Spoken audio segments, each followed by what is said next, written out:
شروع اللہ کے نام سے جو نہایت مہربان اور بے حد رحم والا ہے۔ جب کہ ہم نے تمام نبیوں سے عہد لیا اور بالخصوص آپ سے اور نوح سے اور ابراہیم سے اور موسیٰ سے اور مریم کے بیٹے عیسیٰ سے، اور ہم نے ان سے پکا پختہ عہد لیا تاکہ اللہ تعالیٰ سچوں سے ان کی سچائی کے بارے میں دریافت فرمائے، اور کافروں کے لیے ہم نے المناک عذاب تیار کر رکھے ہیں۔ اے ایمان والو، اللہ تعالیٰ نے جو احسان تم پر کیا اسے یاد کرو، جب کہ تمہارے مقابلے میں فوجوں پر فوجیں آئیں، پھر ہم نے ان پر تیز و تند آندھی اور ایسے لشکر بھیجے جنہیں تم نے دیکھا ہی نہیں، اور جو کچھ تم کرتے ہو اللہ تعالیٰ سب کچھ دیکھتا ہے۔ جب دشمن تمہارے اوپر سے اور نیچے سے چڑھ آئے، اور جب کہ آنکھیں پتھرا گئیں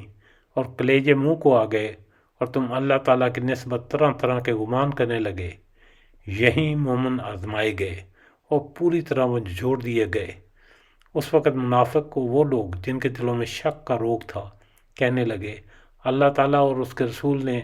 ہم سے محض دھوکہ فریب کا ہی وعدہ کیا تھا۔ انہی کی ایک جماعت نے آواز لگائی کہ اے مدینہ والو، تمہارے لیے ٹھکانہ نہیں ہے، چلو لوٹ چلو۔